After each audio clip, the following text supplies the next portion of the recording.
Now this is an axe, but it's not just any old axe, as this axe is almost 100 years old. That's right, it was made in the 1930s by Plum. I'm going to try to breathe new life into this one so that it can continue its long and faithful service. So the first step is we need to get this old rickety handle out of this head. So let's go ahead and do that.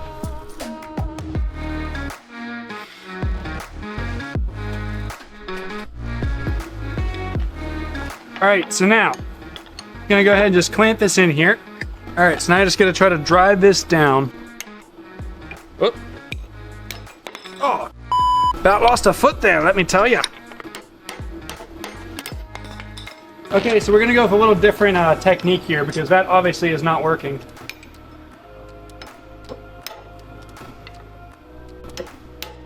That's it. Plan B. Now, for those wondering what Plan B is, it's taking this and just cutting this off.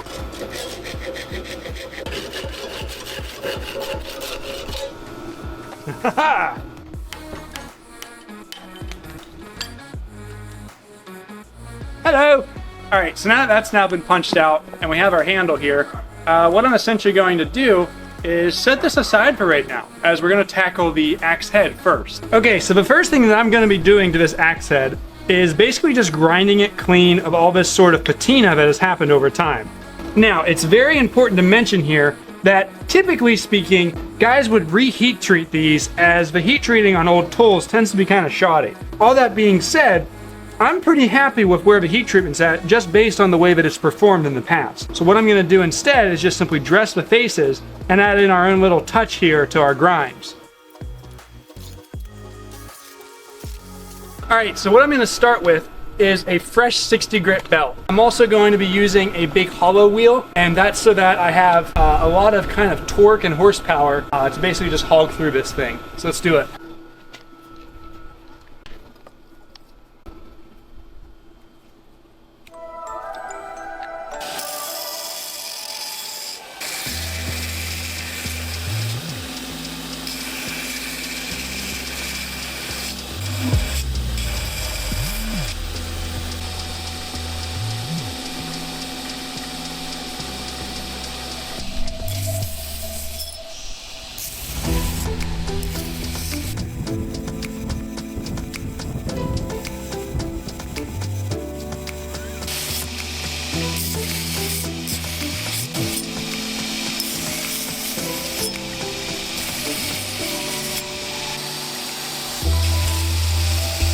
Alright, something worth mentioning here is I'm actually going to slow down, and that's so that I can chamfer the edges of this axe.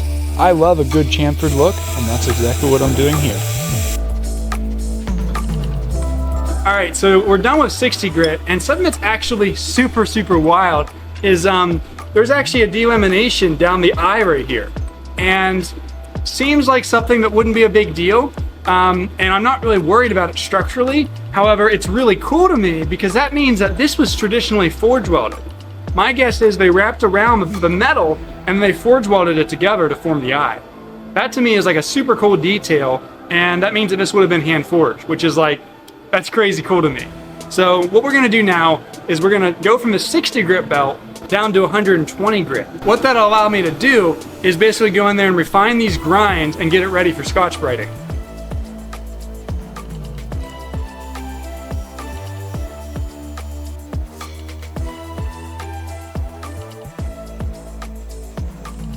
Alright, so now it's all been taken up to about 120 grit. Now what we're going to do is go through with a Scotch-Brite belt and basically bring it up to that final finish we're looking for.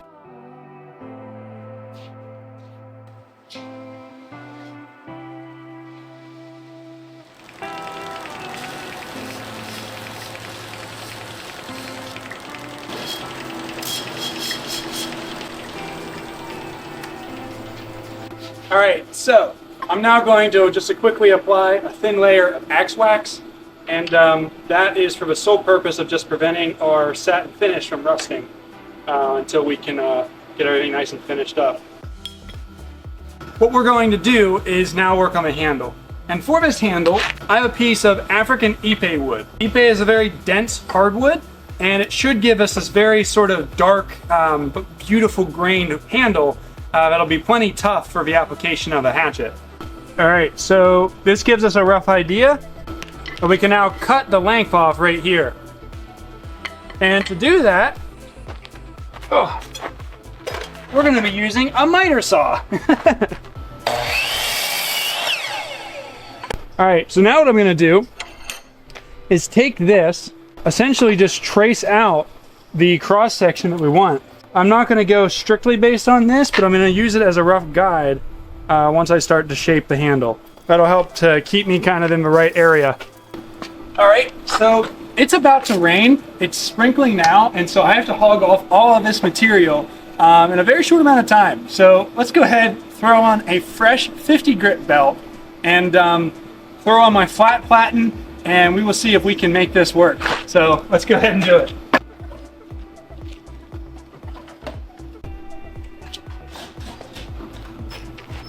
Wear respiratory protection. You do not want to breathe in African Ipe. It is horrid for your lungs.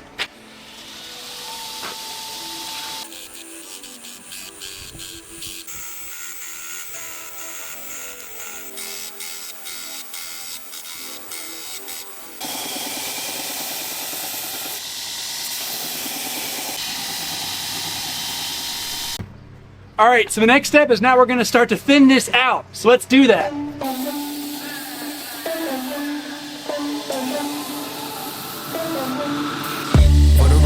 Done trying to make y'all comfortable. For the record, you ain't trying to grow, then it's done for you. For the record, lab on me going all the way. For the record, ain't trying to link, no time to waste. For the record, for the record, for the record, for the record, for the record, for the record. So now the next step is to basically go through and hand sand all of this handle. I'm just going to be hand sanding it with 220 grit, as this is going to be a functional tool. So we'll go to 220 grit, and then I will scuff it with 1000 grit. That's simply just to give it a small bit of shine.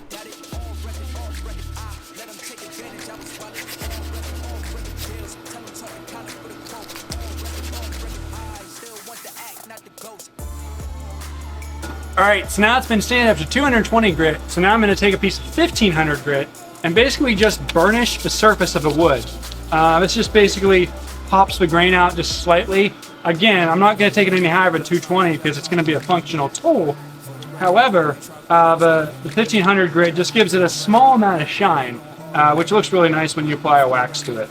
So then the next step is we're going to take some axe wax and do what it's called to do.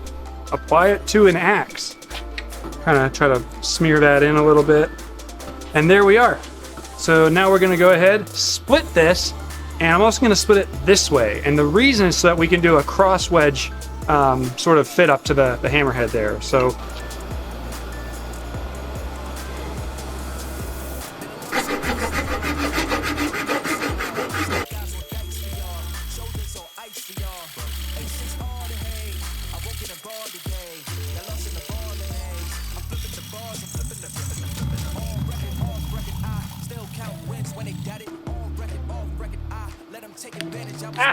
ow! I tried to make the wedge and I thought I could just hold it and I just cut into my finger.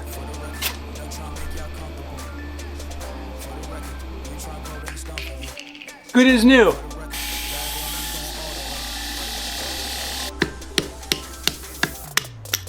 Aha! I didn't cut my finger off this time.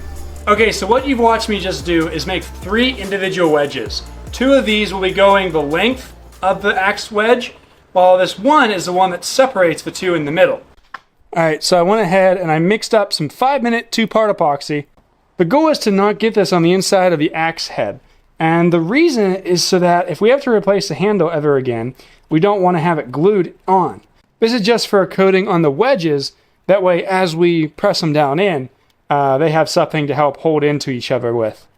Ideally, I would use wood glue. However, I unfortunately am out of wood glue. Now I'm going to go ahead, basically just take a little saw, and we're going to cut off that excess before we grind it.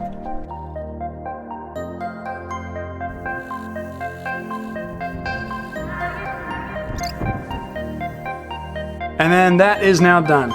So the next step is to work on this part. And that that is to wrap a piece of this leather around the upper portion up here. This is something I've seen notably on like Viking axes and whatnot. The way we're gonna do this is by taking some of this leather, and this is just from like a remnant pack that you can get at like a Hobby Lobby or other craft stores. It is real leather though. So I'm basically just gonna fold the leather in half, and that'll allow me to now go through and cut out, hopefully a matching kind of side. Let's give it a good old test fit. I am liking how that's looking. The next step is to trim up these edges here so that it doesn't just like have all this extra here. All right, so now that these pieces have been cut to length, let's move these more important projects. Procrastination. Anyways, now that these pieces have been cut, what we're gonna do is go down along and basically stamp the edges. That way that we have a way of stitching them on the piece. Now let's contact cement them on the handle. So in order to properly contact cement this, first have to coat the piece of leather, apply a nice kind of thin coating, and then we apply it to our handle. And now we let it sit. So now that this has been dry to touch, now what we're going to do is start from the top and just stretch it the whole way around, just like that. Okay, so what I've now done since it's been contact cemented on is I've taken a needle and a thread and just looped it through on either side here. So we go over on this side first, pass it all the way through, and then we take that other needle and we go on this side and pass it all the way through. And then we just cinch that so that it's nice and tight. And then we just continue. All right, so now that has been completely stitched, the last step is sharpening. And for that, I'm gonna be using a 320 grit belt on the belt grinder, and then I'm gonna go over to 1,000 grit stone, and then we can do some testing. Thank you guys for watching, and check this thing out.